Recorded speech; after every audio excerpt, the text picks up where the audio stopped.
Hola, ¿qué tal? Buenas tardes, espero que estén muy bien. El día de hoy estamos muy contentos de poder traer de nuevo un nuevo episodio para ustedes de Eser, la belleza del duelo. Esta vez nos está acompañando nuestro invitado, Manuel García. Estamos muy contentas de poder estar aquí y agradeciéndole mucho que nos esté compartiendo el día de hoy su testimonio.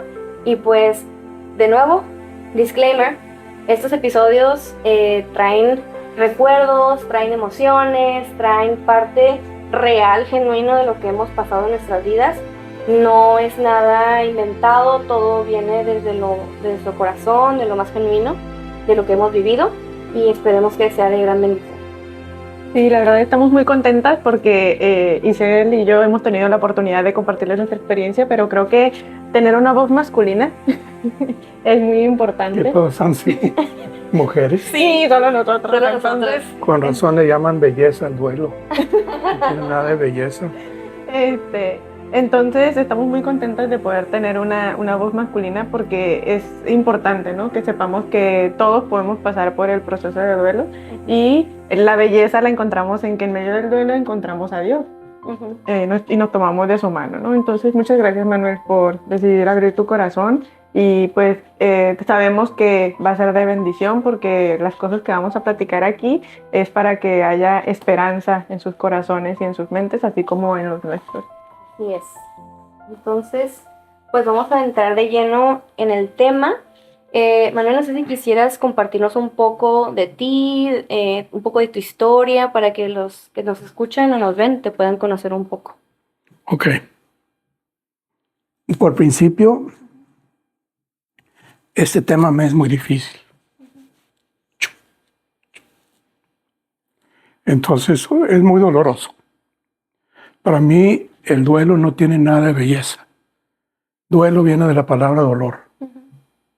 Entonces, este tiempo me hicieron revivir muchos recuerdos que fueron muy dolorosos. Yo también tengo emociones. Y bueno, en general, el duelo yo no tuve tiempo de hacerlo. No cuando ocurrió. Ocurrió un accidente donde murió mi esposa y un hijo pequeño de 14 meses. Entonces, y yo estaba en la casa cuando ocurrió esto. Fue mi esposa, un encontronazo, un muchacho irresponsable que iba manejando ¿cómo se llama?, en lluvia, y patinó y dio vueltas. La parte de atrás de su carro le pegó a mi esposa de este lado. Entonces, yo no sabía, nomás oía las sirenas, las ambulancias. Dije yo, quién sabe qué habrá pasado, y fue cerca de mi casa. Entonces, al salir yo, porque iba a dar clases de inglés a una empresa, al pasar por donde estaba el tumulto, reconocí mi carro, bueno, el carro de ella, ¿no? Pues me bajé inmediatamente, ¿no? En eso reconozco los piececitos de mi hijo.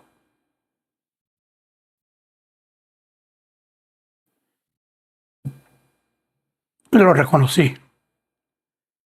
Entonces dejé el carro donde estaba, me bajé y le di un besito. Y en eso me aborda el jefe de tránsito, me da su anillo de ella. Y yo estaba en shock, obviamente. Y le pregunto, ¿dónde está mi esposa?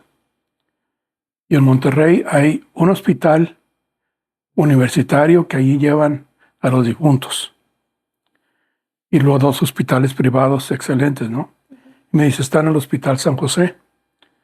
Entonces me dirijo para allá y encuentro a mi hijo de 4 años y medio.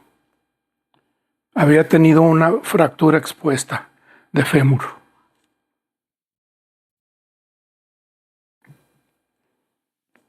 Estaba rodeado de médicos y estaba en pánico.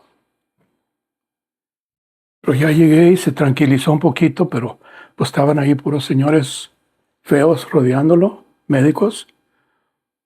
Y ya me explicaron, tu hijo no tiene nada de consecuencias. O sea, fractura expuesta es este hueso de aquí, ¿verdad? Se abrió así, entonces los médicos lo soldaron así. Le iba a quedar una pierna más corta, pero iba a crecer milagrosamente. Bueno, entonces estuvimos en el hospital 2 semanas, ya llegamos a la casa.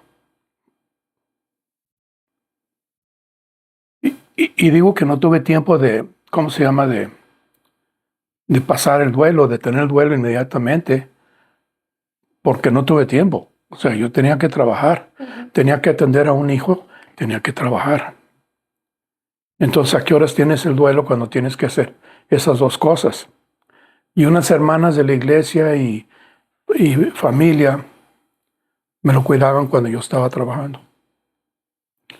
Y me iba de volada a recogerlo y a platicar ahí.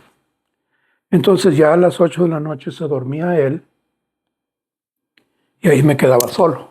Y allí, de cuando él se dormía, de las 8 en adelante, yo empezaba a asimilar qué es lo que había pasado. Para esto ya habían pasado 2 semanas. Entonces yo no tuve tiempo del duelo, no en ese momento. Pasó mucho tiempo en que empezara un duelo. Porque era como cuando te bajas de un camión corriendo, ¿no? Sí. Entonces, pues de repente estábamos él y yo solos y era un niño muy perceptivo, muy perceptivo. Y me dice, papá, ahora tú y yo vamos a ser muy cuates.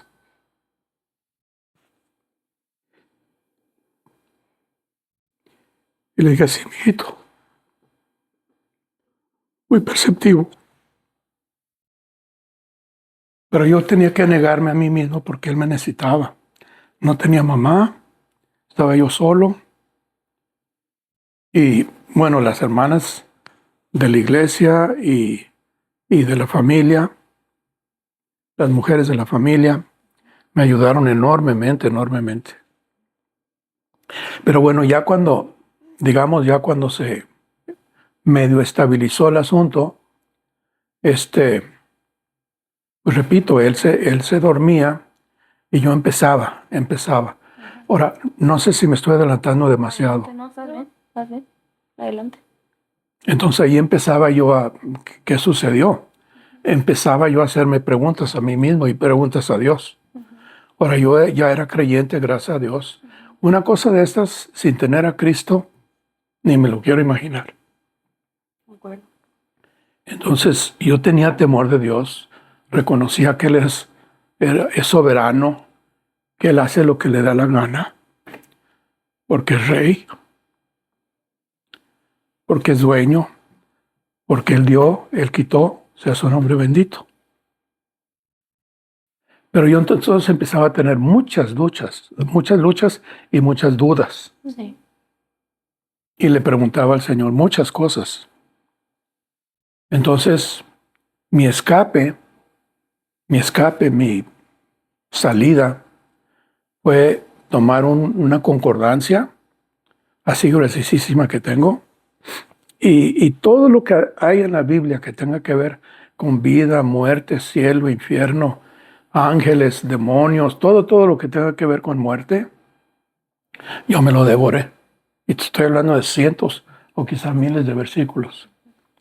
Yo buscando respuestas, buscando, Dios, ¿qué onda? No le reclamaba a Dios, pero buscaba respuestas. Trataba de entender. Y claro, me traicionaba el que soy muy cuadrado, muy lógico, no sé cómo llamarle. Tú me conoces. Y pues así pasó algo de tiempo. Digo, resumiendo, cuando ya pasaron meses, poco más de un año, conozco a Pilar. Mi hijo y el hijo de Pilar no se conocían, pero tenían un amiguito en común. Y ambos fueron invitados por ese amiguito a una piñata. Entonces allí yo conocí a Pilar, porque fue a recoger a su hijo y yo también. Inmediatamente yo sentí una confirmación. Sí. Y pues ya lo demás es historia. Pilar es su esposa, por cierto. Sí. No, Bueno, estaban ahí pensando quién es Pilar. no me la cambian. No, wow. Bueno, pues ahora sí que no, a mí me dejas sintiendo también esas emociones, porque pues yo pasé por la muerte de mi hija, de 9 días. Entonces puedo entenderte, la verdad, que no tiene nombre eso. Y pues Carla también te puede entender del lado de tu esposa. Entonces, de cierta forma estamos uniendo los dos tipos de duelo que hemos vivido. Y pues es muy fuerte que te haya pasado a ti ambos. La verdad que muchas gracias por compartir lo que sucedió. Y pues en base a lo que nos cuentas, yo quisiera preguntarte, porque también es algo muy, muy íntimo con Dios. Cuando pasa este tipo de cosas dices, ¿por qué? ¿Por qué? O sea, ¿qué? Ujú. Yo fue una de las primeras preguntas que le hice a Dios de, ¿por qué? O sea, ¿qué tenía que ver mi hija de 9 días? O sea, ¿por qué? Si me permitiste embarazarme y todo. Entonces, quisiera preguntarte acerca de cómo fue tu proceso con Dios, porque dices que le hacías preguntas Ujú. para poder entender. ¿Cómo fue ese proceso de ponerte al tú por tú con Dios? Ujú.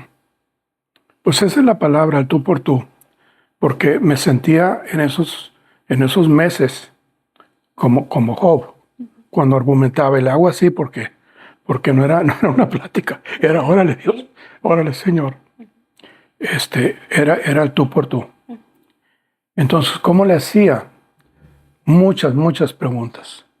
Y trataba yo de sacar respuestas, repito. Buscaba respuestas en la Biblia, porque tengo respeto a la palabra de Dios, tengo temor de Dios, tenía y tengo.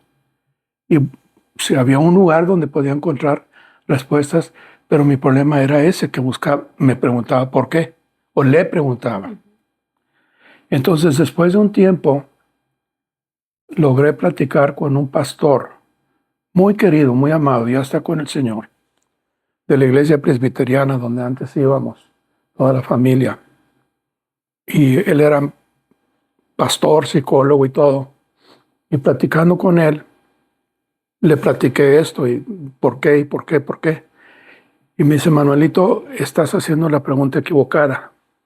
¿Por qué? Le pregunté por qué. Porque a Dios no se le pregunta por qué. Te va a decir qué te importa. Lo sentí justo. Entonces, Él es soberano, no te va a contestar por qué. Tu pregunta debe ser ¿para qué? O sea, ¿qué quiere Dios hacer con esta experiencia tuya?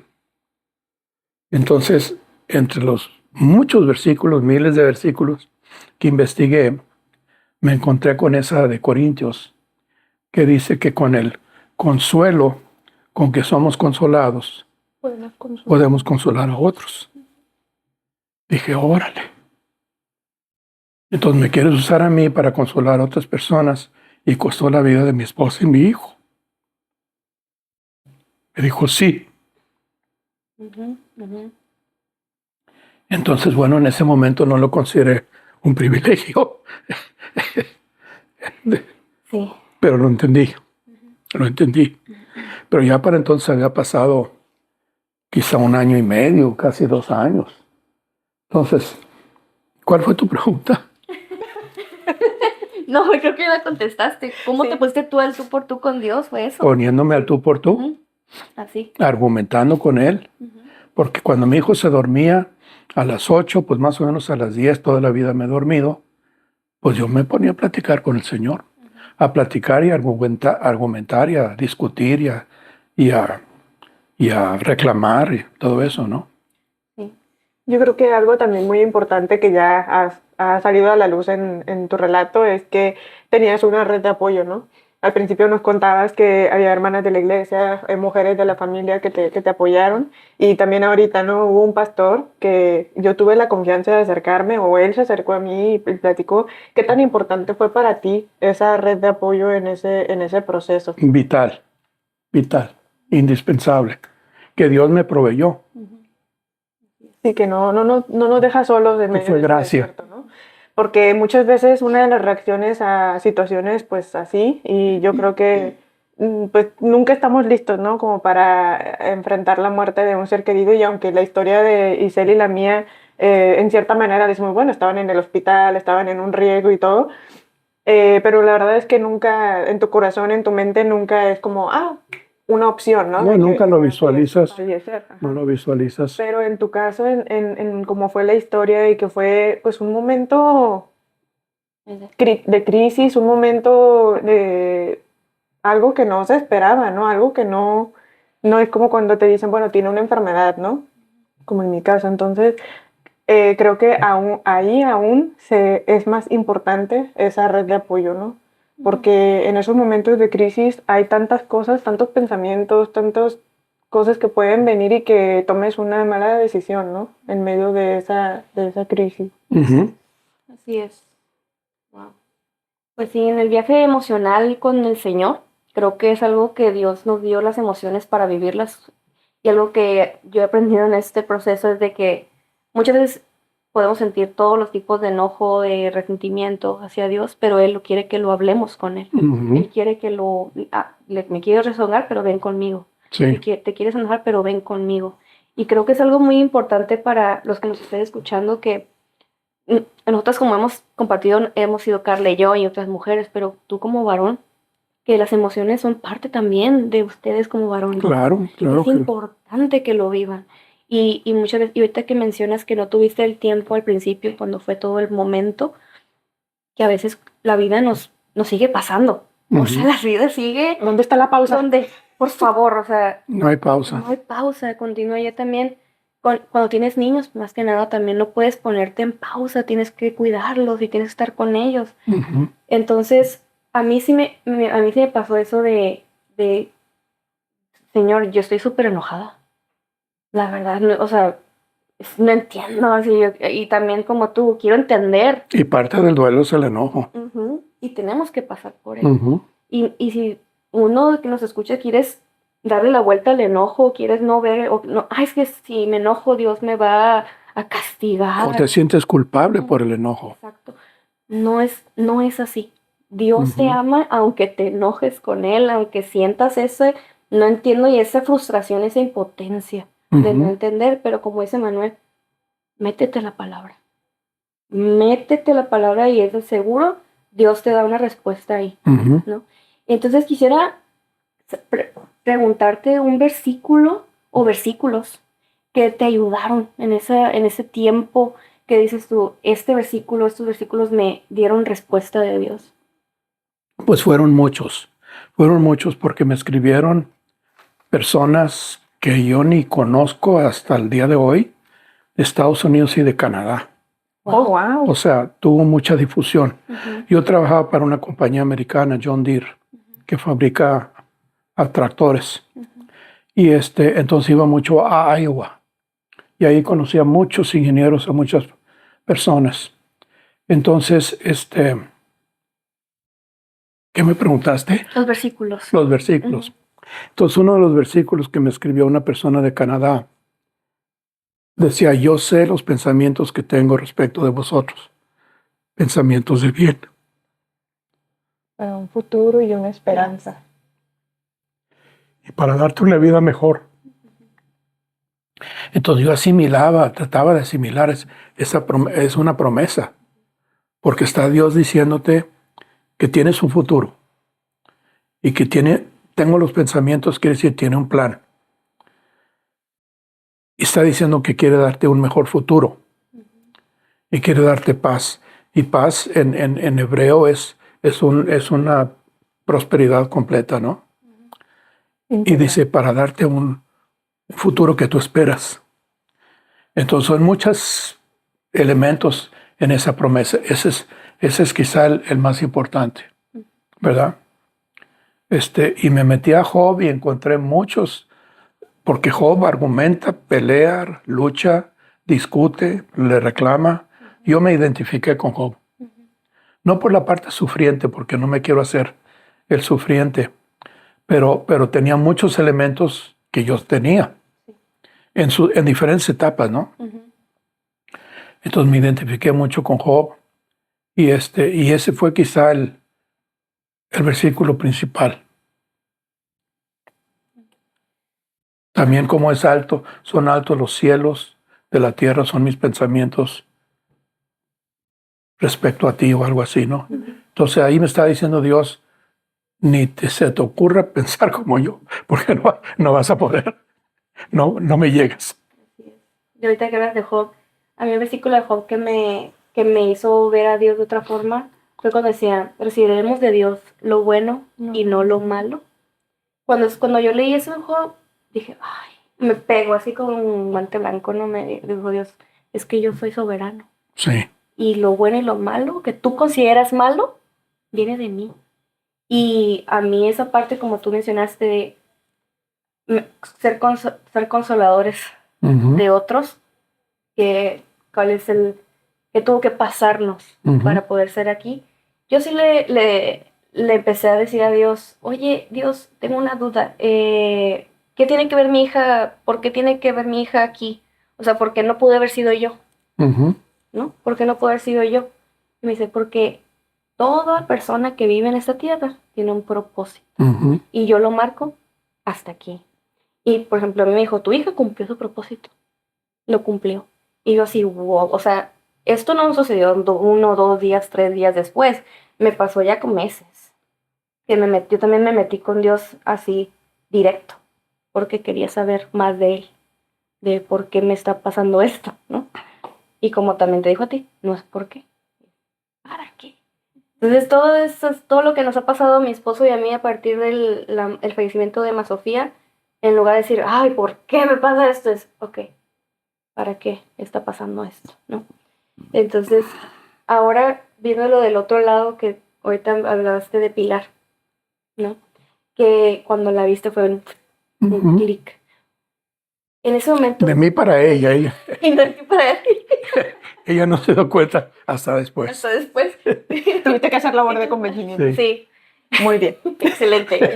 Así tiene que ser. Sí. Es que las mujeres somos irresistibles. Sí, entonces. claro. Entonces la pregunta es aquí, ¿cómo te sentiste con Dios? Cuando empezaste a tener a ver a Pilar como esta mujer, ¿qué pasó ahí ya de tu proceso de duelo? Porque pues seguía tu proceso de duelo. Claro. Entonces, ¿cómo empezó a cambiar ese proceso? Con esperanza. Empecé a tener esperanza. Entonces mi hijo era muy perceptible, muy perceptible. Parecía un adulto chiquito. Entonces cuando estaba yo en la iglesia con ella, una vez me pregunta, y enfrente de ella era muy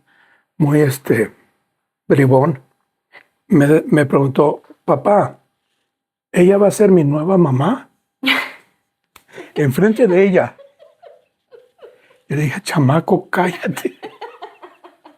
Los niños dicen la verdad. Los niños dicen la verdad. Por si no lo habías pensado, te estoy dando la idea. Dice. Nomás para que lo tengas ahí en tu cerebro. Entonces, pues era muy perceptivo, pero yo tenía que dirigirlo. O sea, todas mis energías, aparte del trabajo, que tuvieron mucha paciencia conmigo en el trabajo, toda mi energía era para él, para ayudarlo. Entonces salíamos los fines de semana a excursiones, a caminar, a platicar.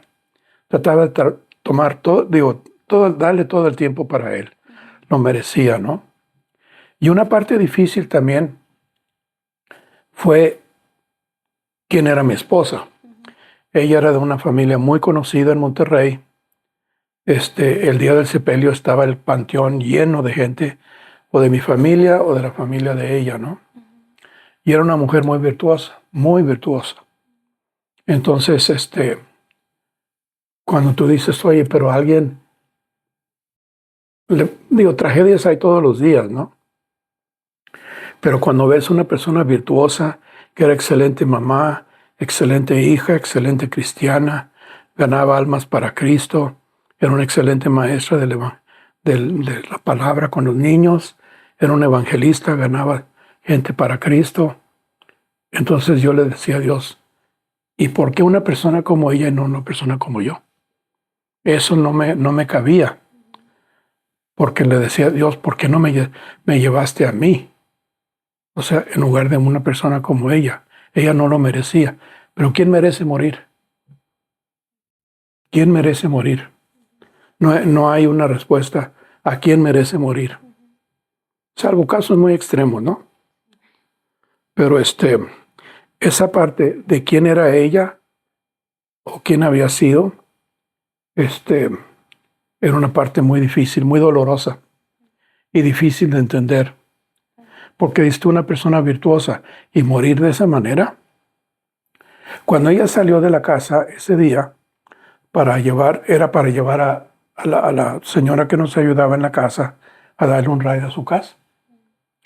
Entonces me dijo, yo ahorita vengo, y dije, ok, que Dios te bendiga, y ya no la volví a ver.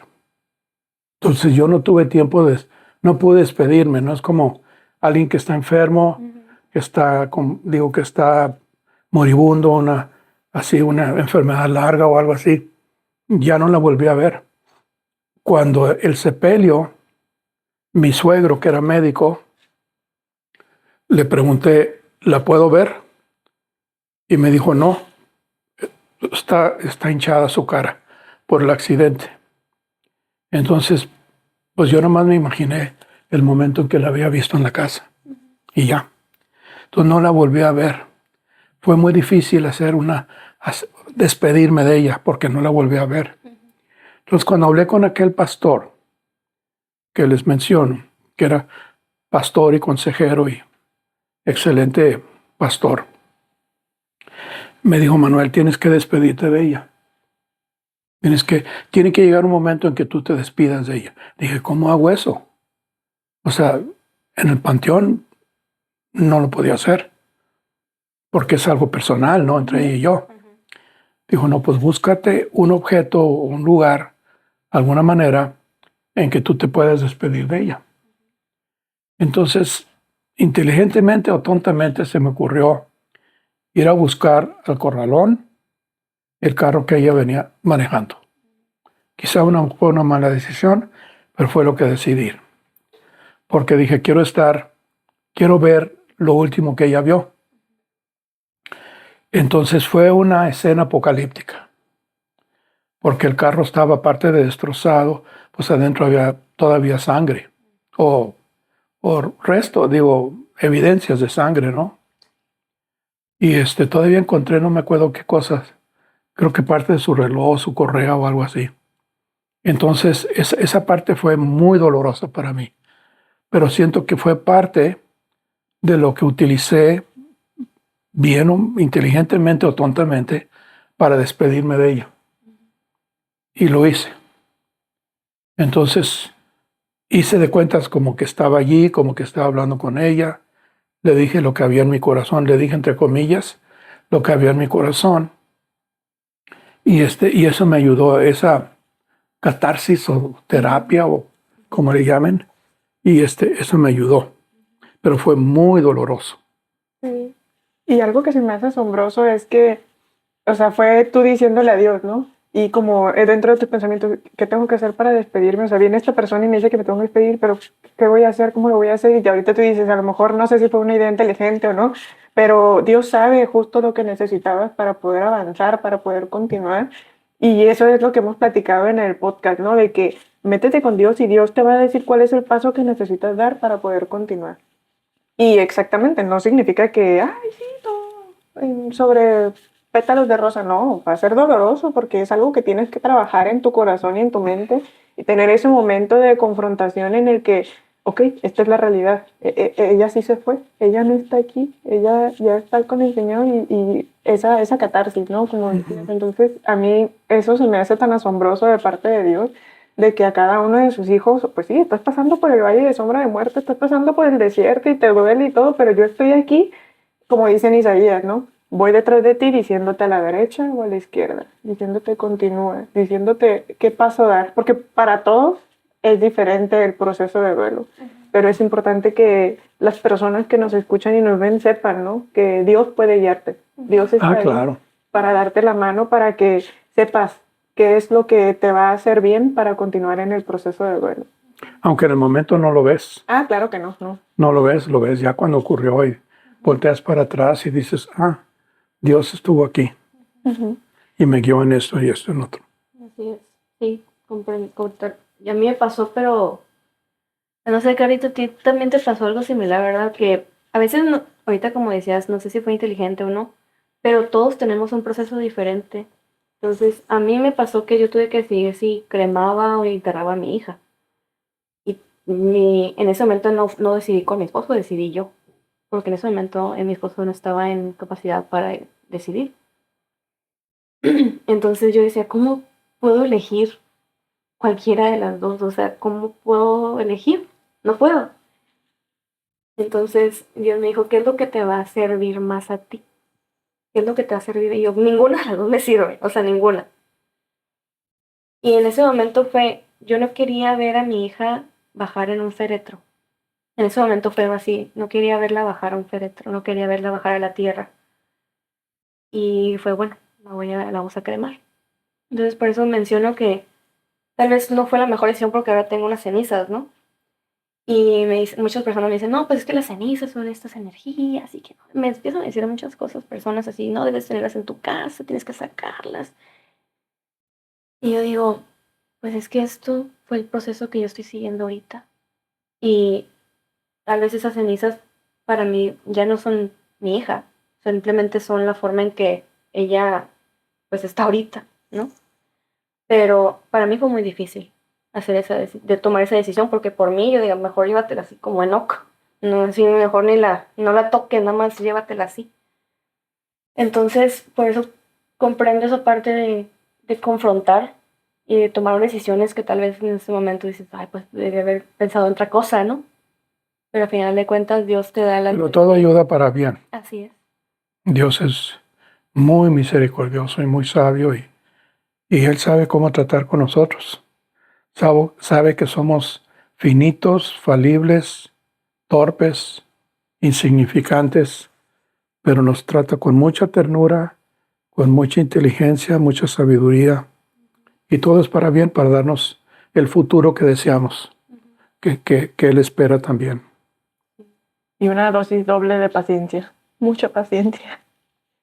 Sí, cómo no. Quiero retomar lo que comentabas del versículo que para ti fue un ancla en ese proceso de Jeremías, ¿no? Que habla acerca de que hay un plan, hay un futuro y que si adelantamos la película hasta estos años, poder voltear y decir gracias Dios porque era cierto, ¿no? O sea, ese momento en el que yo tuve ese clic con Pilar, ese momento en el que mi hijo dijo, ella va a ser mi nueva mamá, hoy puedo ver que es el cumplimiento de este versículo, ¿no?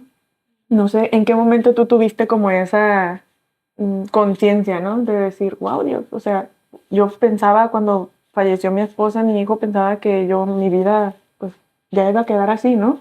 Y me diste una familia, me diste una esposa, me diste hijos, me diste esto. ¿Cómo en qué momento tuviste esa conciencia de que Dios fue fiel a su promesa? Mira, es muy difícil contestar esa pregunta. Yo diría casi imposible. Pienso por esto. Porque no sé cómo hubiera sido si no hubiera fallecido. Ujú. O sea, cómo hubiera sido mi vida si todo hubiera continuado normal, comparado ahorita. ¿Cómo comparo lo que no fue con lo que ha ocurrido en 40 años? ¿Me entiendes? ¿Me explico? Entonces no me cuesta mucho contestarte tu pregunta porque no sé. Lo que sé es que ha sido para bien. Ha sido para bien, o sea, Dios me dio toda su consolación, toda la que yo necesitaba. Se cumplió esa premisa de Corintios que tú recibiste una consolación para que consueles a otros. Esto lo hice porque ustedes me lo pidieron. No lo hago yo por mi propia voluntad, pero cuando me lo han pedido, lo hago con gusto, porque siento obediencia a Dios. Justamente te iba a preguntar eso. En que Dios nos hace consoladores a otros, ¿cómo ha sido ese proceso de tú consolar a otros en este momento? Que cuando han llegado personas contigo, ¿cómo ha sido ese confrontamiento con esa con esas personas que han vivido lo mismo que tú y sientes otra vez aunque dices ya pasó tiempo, ¿no? Ujú. Pero ahorita, como nos mencionas, sigue siendo algo latente, sigue siendo un dolor que se siente.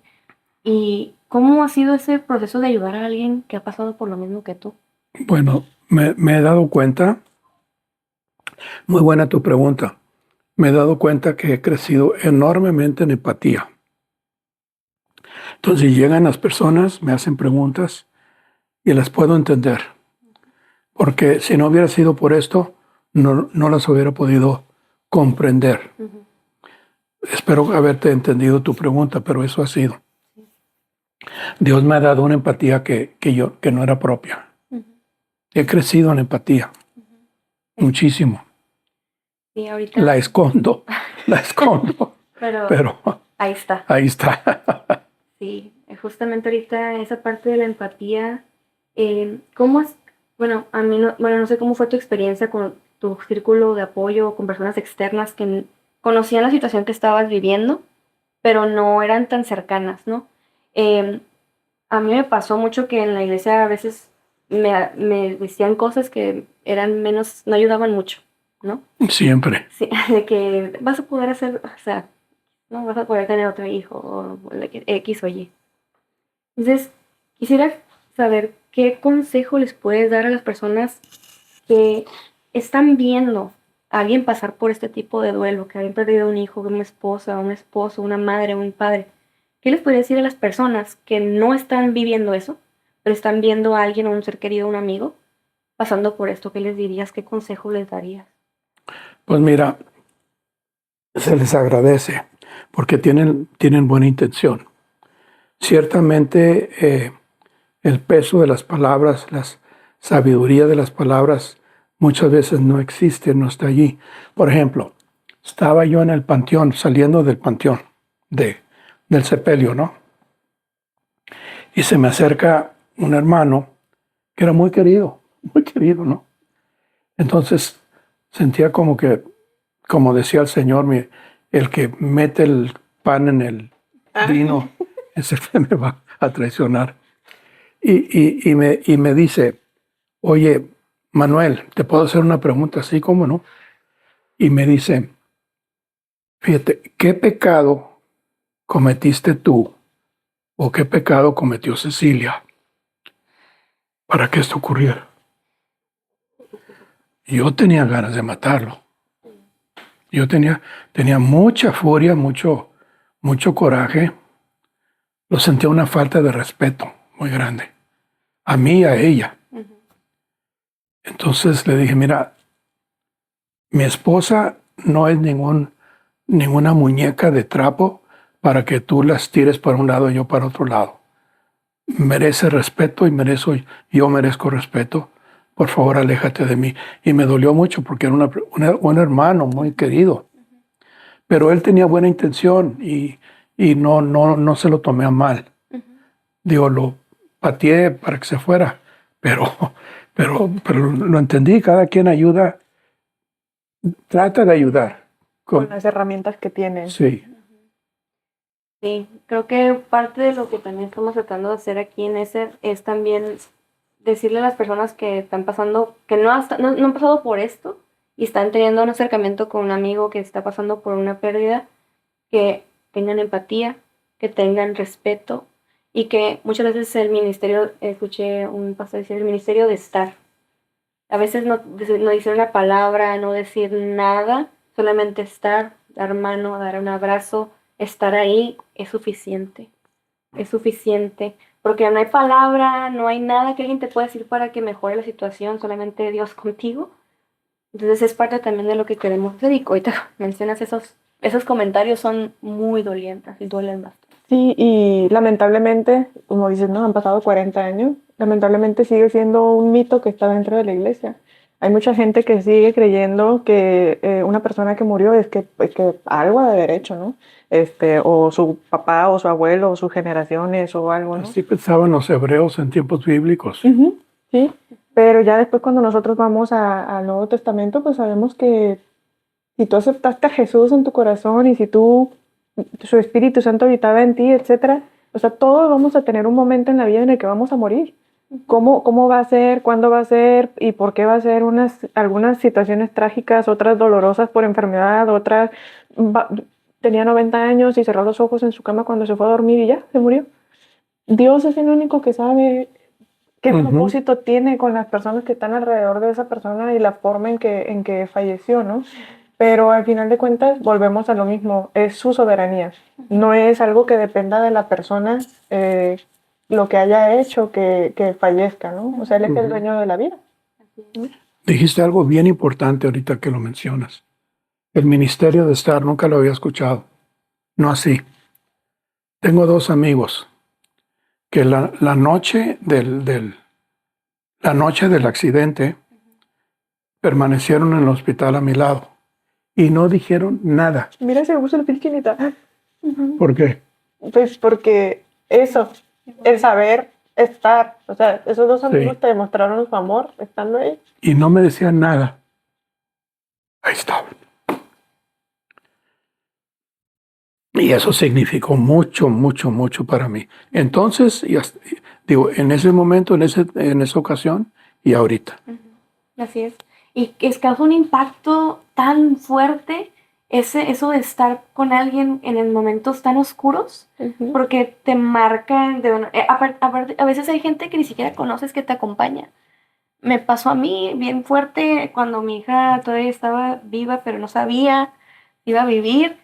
Y había una enfermera que yo no sé, ni siquiera sé su nombre. Ni siquiera sé su nombre. Y en el IMSS a veces son muy insensibles. Muy insensibles. Y esa enfermera recuerdo que llegaba y me preguntaba cómo estaba, me preguntaba. No sabía los específicos, ¿no? Pero cuando yo ya le conté, solamente me decía, ella va a estar bien. Y eso fue lo que Dios a mí me dijo. Cuando estaba yo ahí, me dijo, Emma va a estar bien.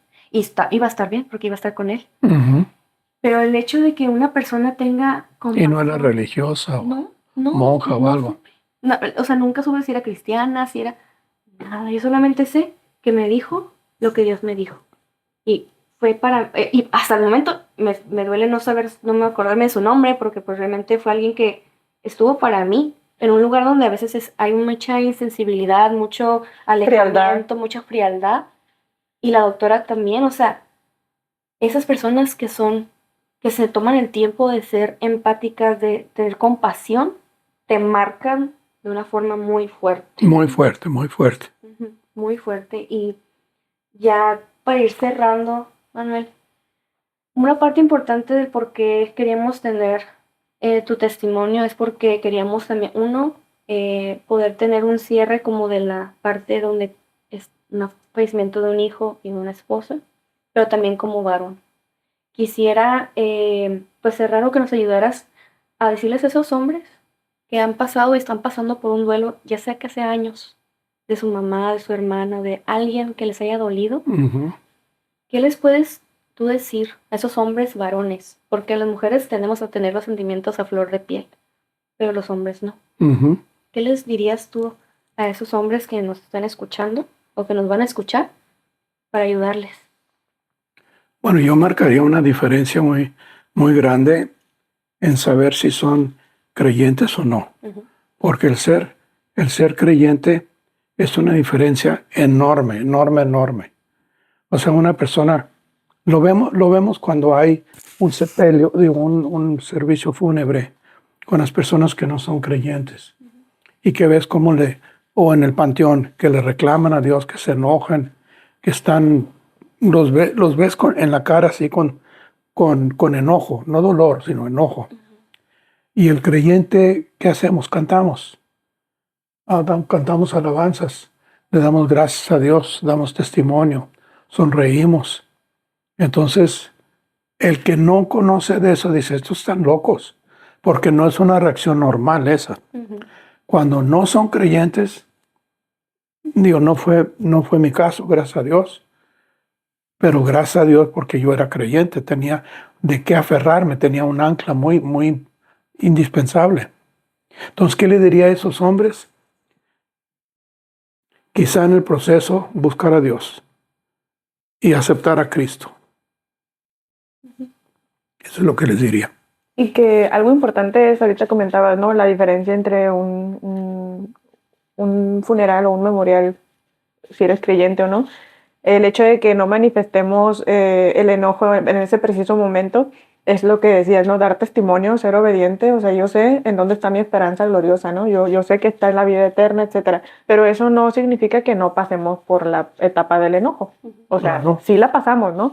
Pero en ese momento decimos, Señor, que gobierne tu espíritu en mí y no mi carne, ¿no? Porque quiero ser testimonio, porque quiero hablar de lo que tú has sembrado en mí y lo que he aprendido en tu palabra.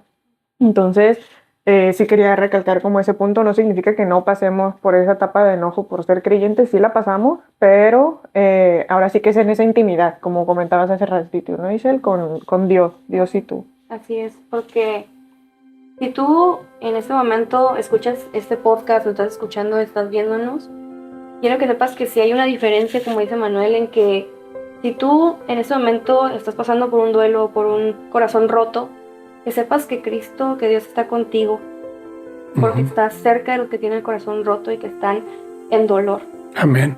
Entonces, si tú estás en este momento así, sepas que nosotros hemos vivido este duelo fuerte, no ha sido fácil, ha sido un proceso largo, pero tú también puedes vivirlo con Dios. Puedes vivirlo con Dios como nosotros lo hemos hecho y queremos invitarte a que lo vivas con Dios porque no es sencillo, pero es llevadero con Dios de tu lado, con Cristo en tu corazón, porque sabes que se experimenta un gozo que no tiene explicación.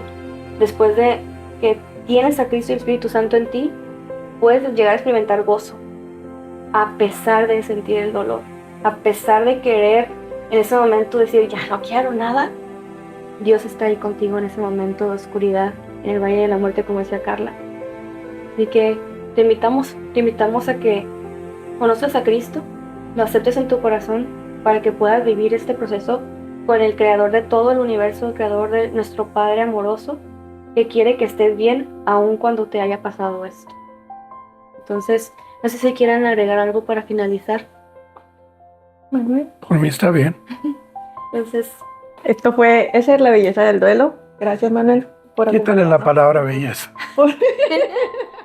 De belleza no tiene nada. Y por abrir tu corazón con nosotros. Nos vemos en la próxima. Muy bien, gracias. bye bye.